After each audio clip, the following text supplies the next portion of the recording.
이른바 명태균 게이트와 윤석열 대통령의 대국민 담화 후폭풍 등으로 정치권 논란이 증폭되는 가운데 정부 여당의 비판 수위를 높이고 있는 용해인 기본소득당 대표, 재선 국회의원, 국회 행정안전위원, 국회 생명안전포럼 대표의원 역임. 윤 대통령에 대한 탄핵의 필요성을 역설하는 한편 한동훈 국민의힘 대표를 향해 민심을 배반하고 있다면서 김건희 여사 특검법을 재차 강조. 영부인의 미래 비위가 아니라 과거와 현재의 비위를 명확히 규명해야 합니다. 한동훈 대표가 대통령의 임기를 하루라도 더 보존하고 싶다면 당대표로서 특검을 결단했어야 합니다. 용해인 대표가 생각하는 김 여사 특검법 향방 등 향후 전국 전망 집중 분석합니다. 김건희 여사 특검법이 국회 본회의를 통과했습니다. 국회 핵심 업무인 내년도 예산안 심사도 한창인데요. 여야 첨예한 대립과 갈등이 이어지는 전국 용해인 기본소득당 대표와 얘기 나눠보겠습니다. 용 대표님 안녕하십니까? 네, 안녕하세요. 네. 용혜인입니다. 김건희 여사 특검법이 국회를 통과했습니다. 명태균 게이트를 둘러싼 정치권 논란도 확산하고 있는데요. 먼저 현재 전국을 어떻게 바라보고 계세요? 지금의 전국을 한마디로 이야기하자면 국정 운영 동력의 상실 상태다라고 이야기해야 할 것 같습니다. 네. 사실 이제 대통령의 도덕적인 권위 그리고 정치적인 권위가 땅에 떨어져 있는 상황에서 국정 운영이 될 수 없는 상황에 처해 있다고 좀 판단을 하고 있고요. 의혹은 점점 더 눈덩이처럼 불어나는데 대통령실의 어떤 해명이라는 것이 계속해서 네. 거짓으로 드러나면서 이제는 국민들이 대통령이 콩으로 매주를 쓴다고 해도 믿을 수 없는 그런 조건에 놓여 있습니다. 네. 그러다 보니 정치적 도덕적 권위가 땅에 떨어지고 대통령이 의지를 가지고 무언가를 추진할 수 있는 동력 자체가 사라져 있는 상황이다. 이렇게 좀 봐야 할 것 같습니다. 네. 얼마 전에 명태균 씨와 김영선 전 의원이 구속됐고 윤석열 대통령의 공천 개입 논란 등 여러 이슈들이 지금 분출하고 있습니다. 명태균 씨를 둘러싼 논란의 본질은 무엇이라고 보십니까? 명태균 게이트라고도 하고 김건희, 윤석열, 명태균 게이트라고도 하고 다양하게 부르는데요. 이 네. 사건의 핵심 본질은 저는 국정의 사유화 시도였다고 봅니다. 대통령의 육성이 이제 공개가 됐습니다. 만천하에 공개가 됐는데 이 녹취에 대해서 대통령이 이제 기억이 나지 않지만 덕담 수준의 말이었다라는 해명을 했어요. 네. 그러니까 이 녹취가 조작이라고 부정도 하지 못하고 부적절했다고 인정하고 사과하지도 못하는 그 애매한 어딘가에 이제 대응들을 계속 하다 보니까 국민들이 대통령의 말을 신뢰할 수가 없는 상황이 계속 이어지고 있는 거라고 보고요. 과거에 박근혜 전 대통령이 국정농단 이제 논란에 직면했을 때 박근혜 대통령은 국회에 예산안 시정연설을 와서 개헌 제안을 던졌습니다. 네. 물론 이제 그날 저녁에 태블릿 관련된 보도가 나오면서 그 시도는 실패했지만 어쨌든 정치적으로 이 국면을 돌파해 보려는 시도를 당시에는 했었던 것이거든요. 근데 지금은 그런 돌파를 전혀 하지 않습니다. 그리고 네. 대통령이 무책임하게 순방 떠나버리고 국민들은 남아있는 이런 상황이 이어지고 있는데 왜 이렇게 아무 대응도 하지 못하고 정치적으로 돌파를 못하냐를 보면 위기인 줄 모르고 있는 것이 가장 큰 문제가 아닌가 싶은 생각이 듭니다. 그러니까 지난 기자회견에서도 대통령이 직접 나서서 뭐가 문제냐라는 투의 말만 반복하고 또 녹취가 폭로되었던 그 주말에도 대통령이 한가하게 골프를 치고 있었다라는 이제 보도가 나온 상황이지 않습니까? 네. 그러니까 위기가 위기임을 인지하지 못하고 있기 때문에 이것을 정치적으로 어떻게 돌파해 보려는 시도조차 하지 못하고 있고 국민들의 불신은 더더욱 쌓이고 있다라고 봐야 할 것 같습니다. 명 씨 법률 대리인에 따르면 명 씨는 지난 8, 9일 검찰 조사에서 김 여사한테 2차례 돈 봉투를 받았다라는 취지로 진술했습니다. 2번 중 한 번이 2021년 9월에 받은 것으로 기억한다고 했는데 이 점은 어떻게 보세요? 그 명태균 씨가 조사받으러 들어가면서 큰 소리를 치면서 나는 단돈 1원도 받은 적이 없다. 자금의 흐름만 추적하면 이 사건은 간단하게 끝날 사건이다라고 이야기를 했어요. 그랬죠. 그럼 실제로 돈이 어떻게 오고 갔는지에 대해서 검찰에서 좀 명명백백하게 조사해야 될 것으로 보입니다. 이 500만 원만 오고 간 것이 맞는지, 그리고 금전뿐만 아니라 지금 현재 정치자금법에서는 다양한 어떤 용역이라거나 뭐 여론조사라거나 아니면 공천 같은 대가라거나 이런 방식으로 대가를 치르는 것에 대해서는 불법으로 규정을 하고 있거든요. 네. 그러니까 500만 원이 아니라 금전이 아닌 다른 형태로도 뭔가 대가가 오고 간 것이 있는지 이 모든 것들을 좀 철저하게 규명해야 한다라고 보는데요.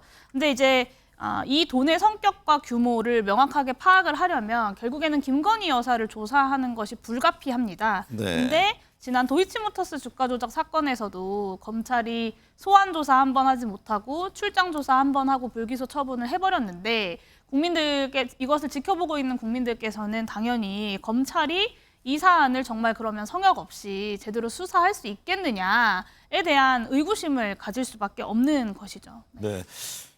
말씀하신 김건희 여사 관련 특검법이 국회 본회의를 통과했습니다. 세 번째인데요. 이번 특검법에서는 수사 대상을 김 여사의 도이치모터스 주가 조작 개입 의혹, 또 명태균 씨 관련 의혹 등으로 축소했습니다. 어쨌든 지금 대통령의 거부권 행사가 예상되는데 그럴 경우 오늘 28일 재표결하게 됩니다. 특검법 통과 가능성은 어떻게 보세요? 네, 일단 이번 특검법 표결이 국민의힘이 지금의 여러 가지 의혹들을 바로 잡고 국민 앞에 떳떳하게 설 수 있는가를 판가름하는 시험대가 될 것이라고 생각합니다. 네. 이번에 통과시킨 김건희 특검법 같은 경우에는 기존의 특검법에는 김건희 씨 관련 의혹이 13개가 넘었습니다. 근데 이 13개가 넘는 의혹을 국민들이 가장 심각하다고 보고 있는 도이치모터스 주가 조작과 명태균 씨 관련된 의혹으로 굉장히 절제해서 한정을 했습니다. 이거는 네. 국민만 보고 내린 결단이다라고 좀 이해를 해야 할 것 같고요. 근데 이제 제대로 이제 수사하지 않고 오히려 대통령 부부의 변호인이 되어서 법무법인 검찰이 되어버린 상황에서 이 특검을 통해서 법 앞에 평등이라거나 법치주의라거나 아니면 시장 경제에서의 가장 중요한 공정 경쟁이라고 하는 보수 세력들의 핵심 가치들을 지키고자 하는 세력이 과연 국회에 남아 있는가, 이것을 판가름하는 것이 28일 재의결이 되지 않을까라고 저는 좀 지켜보고 있습니다. 지금 국민의힘은 특감을 말합니다. 용 대표는 특감이 아니라 특검을 해야 한다 그런 입장이시잖아요. 네, 일단 특감을 이야기하면서 한동훈 대표가 미래비위라는 표현을 썼습니다. 네. 근데 사실 김건희 여사를 둘러싼 여러 가지 의혹들의 핵심은 앞으로 김건희 여사가 뭔가 비위를 저지를 것 같다 보다는 과거에 있었던 여러 가지 비위에 대해서 제대로 조사하고 밝혀서 책임질 일이 있으면 사법적으로도 책임을 져야 한다라는 것입니다. 근데 네. 여전히 한동훈 대표는 혼자서만 특감을 이야기하면서 미래 비위를 이야기하고 있는 것이고요.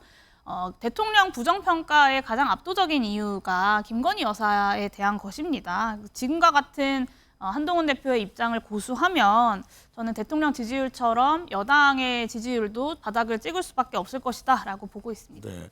한동훈 대표에 대해서도 강도 높게 비판한 바 있습니다.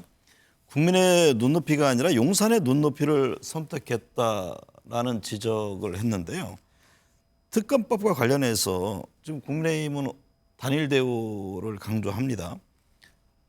현재로서는 한동훈 대표가 어떤 다른 선택을 할 것 같지는 않아 보이던데요.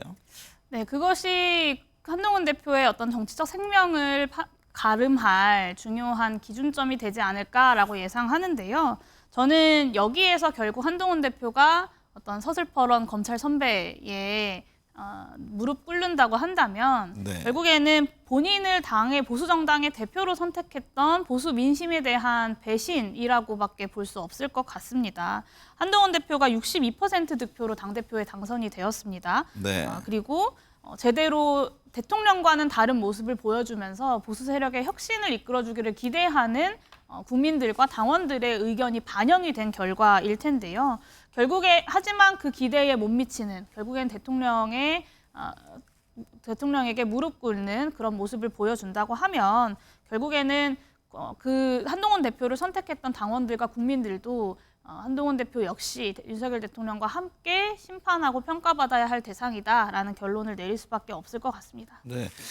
야권 의원들 한쪽에서는 윤 대통령 임기 단축을 위한 개헌을 주장하는 모임이 출범했고 다른 한쪽에서는 윤석열 탄핵 국회의원 연대를 발족했습니다.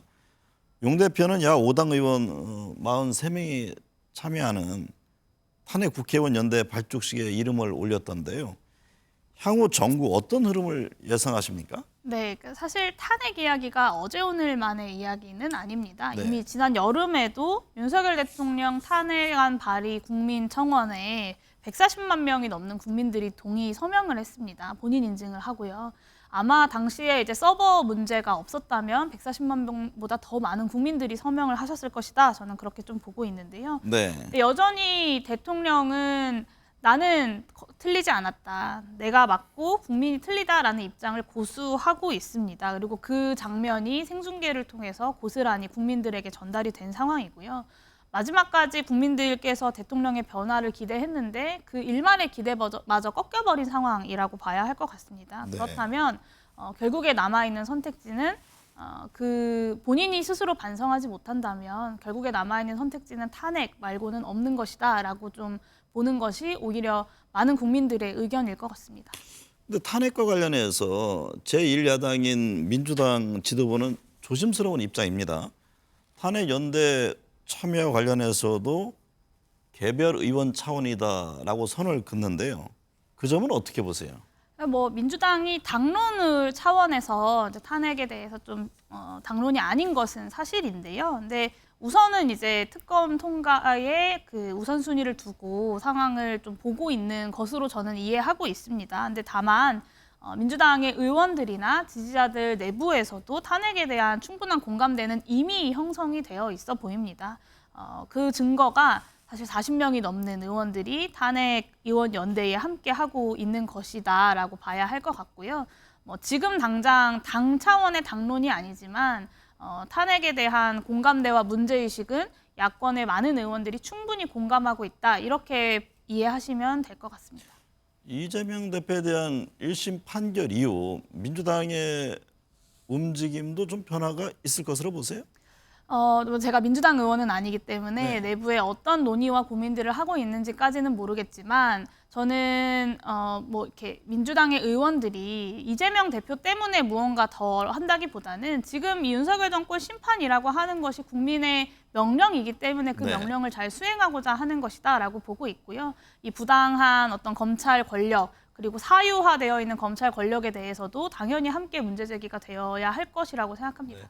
주말인 어제 김건희 윤석열 국정농단 규탄 특검 촉구 3차 국민의 행동의 날 이런 명칭의 장외 집회가 열렸습니다. 매주 지금 시민들이 광장에 모여드는 상황이 됐는데 현장 분위기 느끼실 것 같아요. 그 과거 촛불 집회와 비교해 보면 어떻습니까? 일단 어제도 이제 집회가 있었는데요. 네. 저도 현장에 다녀왔는데 비가 어제 저녁에 굉장히 많이 내렸습니다. 그렇죠. 그럼에도 불구하고 정말 많은 국민들이 함께 광화문대로를 가득 채워주셨고 경복궁역 뒤편까지 운집할 정도로 많은 분들이 참여를 하셨어요. 네. 한편으로는 좀 이렇게 비가 많이 오는데도 그리고 날이 추워지고 있는데도 국민들이 또다시 촛불을 들어야 한다는 점이 좀 정치인으로서 죄송하기도 하고 그런 마음들이 많이 들었는데요. 근데 이번 집회가 이제 야당들과 함께 또 시민사회가 처음으로 힘을 모았던 집회입니다. 저와 기본소득당 같은 경우에는 꾸준히 이 시민사회와 정당이 힘을 모아서 노력해야 된다라는 제안들을 했었는데 네. 어제 집회가 그 시작이었다라고 보고요. 앞으로 이어질 집회에서도 더 많은 시민들이 힘을 모을 수 있는 계기가 어제 집회를 통해서 마련된 것이다 이렇게 좀 보고 있습니다. 지금 여권 안에서도 현재 위기 극복을 위해 여러 안들이 나오고 있습니다. 연말쯤 총리를 포함한 내각 비서실 개편 얘기가 나오는데요. 인적 쇄신 문제는 어떻게 보세요? 글쎄요, 저는 큰 기대가 없습니다. 네. 지난 윤석열 정부 2년 반 동안 최대 패착 중에 하나가 바로 이 인사 문제였는데요. 하나같이 다 검찰 출신들 그리고 뉴라이트 서울대 측근 회전문 인사였습니다. 그리고 실제로 대통령실이 분야와 영역을 가리지 않고 다 검찰 출신을 기용하는 모습들을 보여왔고요. 또 심지어는 서초동 라인으로 불리는 김건희 여사 라인이 있다는 소문들까지 있었습니다. 쇄신이라고 불릴 정도의 인사가 있으려면 정말로 능력과 검증된 자질만 보고 임명을 하겠다라는 기조로 대폭 전환되어야 하는데 사실 이태원 참사에도 불구하고 여전히 이상민 장관 그 자리를 지키고 있고 한덕수 국무총리도 자리를 지키고 있는 걸 보면 내 사람은 내가 지킨다라는 기조가 여전히 이어지고 있는 것 같아서 인적 쇄신에 대해서도 크게 기대하기는 어려운 상황이다라고 봐야 할 것 같습니다. 네. 총리 추천을 뭐 야권에 넘긴다든가 거국 중립 내각 구성의 필요성은 있다고 보세요? 저는 인사에 대한 추천권까지 야권에 넘기는 것은 바라지도 않습니다. 네. 그냥 합리적으로 청문 절차를 통해서 야당이 동의할 수 있고 또 국민들 앞에 동의할 수밖에 없는 인사를 추천하면 된다라고 생각하는데요. 지난 2년 반 동안 윤석열 대통령의 기조를 보면 이 국회의 청문 과정을 무력화시키는 데에 급급했지 청문 절차를 통해서 정말로 검증을 통과하는 인사를 임명한 적은 단 한 번도 없었거든요. 그 2년 반 동안 국회가 인사청문 보고서를 채택하지 않았는데도 임명을 강행한 인사청문 대상자가 무려 29명이었습니다. 네. 근데 문재인 정부 당시에 5년 다 해서 23명이었고요. 박근혜 정부 4년 임기 동안 10명이었고 이명박 정부 5년 임기 동안 17명이었습니다. 근데 네. 지금 임기 절반밖에 되지 않은 상황에서 역대 정부들을 다 뛰어넘는 막가파식 인사 강행을 하고 있는 것이어서 저는 지금도 그렇게 크게 기대하기는 좀 어려워 보입니다. 이재명 대표가 공직선거법 위반 사건 1심에서 의원직 상실형을 선고받았습니다. 징역 1년에 집행유예 2년인데요. 통상 이게 공직선거법의 경우 벌금이 100만 원 이상이나 이하냐 이게 쟁점이 되곤 했는데 이번 법원의 판결은 어떻게 보셨어요? 네, 이 허위사실 공표죄가 두 가지가 있습니다. 하나는 재산이나 학력 같이 구체적인 그 검증할 수 있는 증거, 네. 객관적인 어떤 정보에 대해서 허위사실로 공표한 경우가 있고 이재명 대표의 이 재판 같은 경우는 행위에 대해서 허위사실을 공표한 경우인데요. 네. 사실 이 행위에 대한 허위사실 공표는 굉장히 주관적인 영역이기 때문에 귀에 걸면 귀걸이, 코에 걸면 코걸이인 경우가 많습니다. 그러다 보니까 늘 이 행위에 대해서 기소를 할 때마다 정치적 중립 혹은 정치적 편향성에 대한 시비가 걸릴 수밖에 없는 상황이고요. 네. 그러니까 반대로 놓고 생각해보면 지난 대선 과정에서 윤석열 당시 대통령 후보가 내 장모는 누구한테 뭐 10원 한 장 피해주지 않았다라거나 아니면 도이치모터스 주식에서 그 손해만 보고 손을 털었다라고 이야기를 했는데 그것에 대한 반증이 계속 나오지 않았습니까? 심지어는 검찰의 보고서라거나 재판을 통해서 그 반론들이 이어졌는데 그러면 이것은 행위에 대한 허위사실 공표라고 볼 수 있는 거죠. 근데 윤석열 대통령이 만약에 수사 과정에서 나는 아내한테 그렇게 들어서 그렇게 믿었다라고 한다면 그 주관의 영역을 어떻게 처벌할 수 있겠습니까? 네. 저는 이런 행위에 대한 허위사실 공표에 대해서는 정치 과정을 통해서 국민들이 판단하도록 하는 것이 바람직하다라고 보고 있고요. 실제로 일본이나 독일 같은 경우는 이 행위에 대해서는 허위사실 공표 혐의를 적용하지 않고 있습니다. 한국에서도 좀 그런 방식의 법 개정이 논의가 되어야 할 것 같습니다. 지난 11일인가요? 그 공안 탄압 규탄 기자회견도 가진 바 있는데 현재 정국이 공안 정국이다 이런 인식을 갖고 계십니까? 지난주 집회에 갔을 때 분명히 좀 느낀 바가 있었습니다. 네. 그러니까 원래 집회 현장에 경찰들이 나갑니다. 근데 그거는 인파 관리 그리고 질서 유지를 위해서 나가는 거지 집회 진압을 위해서 나가진 않거든요. 근데 제가 지난 9일에 집회 현장에 도착했을 때 이미 경찰들이 다 무장해 있는 상태였습니다. 삼단봉을 들고 무장하는 이제 방호복을 입고 있는 상태였었고 그것은 분명히 이 집회에 대해서 강경하게 진압하겠다라는 기조를 가지고 현장에 나왔던 것이라고 판단을 할 수밖에 없습니다. 심지어 그 과정에서 11명이 연행되고 4명이 영장이 청구되는 일이 있었습니다. 근데 이 영장에 대해서는 법원이 무리하다라고 기각을 한 상황이고요. 아마 지금 대통령 윤석열 정부 입장에서 쓸 수 있는 방법이 이렇게 광장으로 모이는 국민들이 가장 위협적이기 때문에 그 광장을 탄압하고 축소하려고 하는 노력들을 계속해서 할 수밖에 없을 겁니다. 그러다 보니까 경찰의 이런 공안 탄압 그런 분위기를 조성하는 일들이 이어지고 있는 것이고 다만 한 가지 좀 경찰에게 경고하고 싶은 것은 대한민국의 헌법은 국민들의 집회 시위의 자유를 보장하고 있습니다. 네. 경찰은 현행 법에 따라서 그 집회 시위의 자유를 보장하기 위해 현장에 나오는 것이다. 그 경찰 지도부의 무리한 정권에 대한 충성 때문에 현장에서 일하는 경찰 공무원들이 다치거나 혹은 무리한 어떤 명령을 수행해야 되는 일은 없어야 할 것이다라는 점을 좀 분명하게 하고 싶습니다. 네.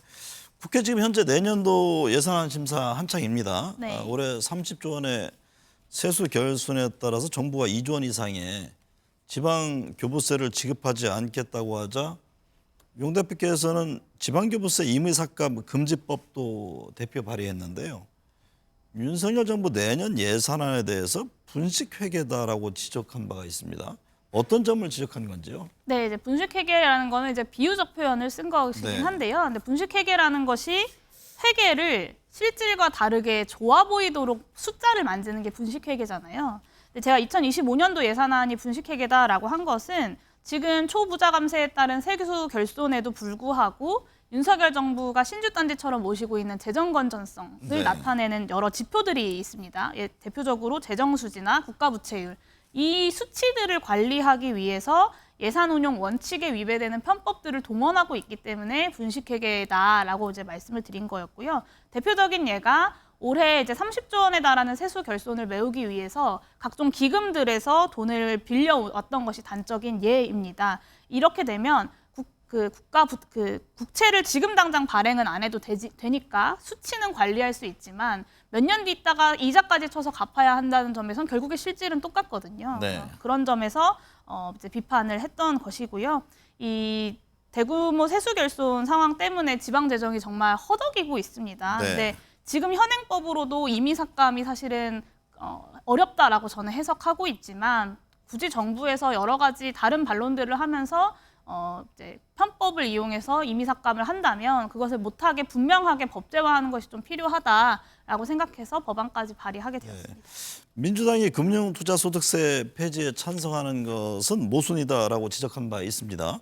한동훈 국민의힘 대표는 나아가 가상자산에 대한 과세 유예를 촉구하고 있는데요. 이에 대해서는 어떤 입장이세요? 네, 한동훈 대표가 끊임없이 이런 방식으로 대한민국의 조세 체계를 흔들려고 하는 시도를 하고 있는 것에 대해서 굉장히 유감스럽게 생각합니다. 제가 금투세 도입할 때 2020년에 초선 의원으로서 기재위에서 해당 법안을 직접 심사했었는데요. 네. 당시 그 기재위에는 현재 국민의힘 원내대표인 추경호 의원도 계셨습니다. 네. 그때 당시에 여야 합의해서 법안 그렇습니다. 처리된 여야 거죠? 합의로 처리한 법안인데 이렇게 여야 합의로 처리했던 것을 쉽게 제도를 시행조차 해보지 않고 뒤집는다는 것은 제도의 안전성 측면에서도 바람직하지 못하다라는 점을 좀 말씀드리고 싶고요. 금투세 도입에 대한 금투세 폐지에 대한 입장을 지금이라도 철회하고 저는 대한민국의 주식시장이 어떻게 성장할 수 있을 것인지에 대한 여러 가지 대안들을 함께 논의했으면 좋겠습니다. 네. 트럼프발 미국 우선주의로 환율은 급등하고 주식시장은 요동치고 있습니다. 세상은 이런데 우리는 여전히 과거의 일에 매달려 극한 대립의 연속입니다. 급변하는 국제 정세가 걱정입니다. 오늘 함께해 주셔서 감사합니다. 네, 감사합니다.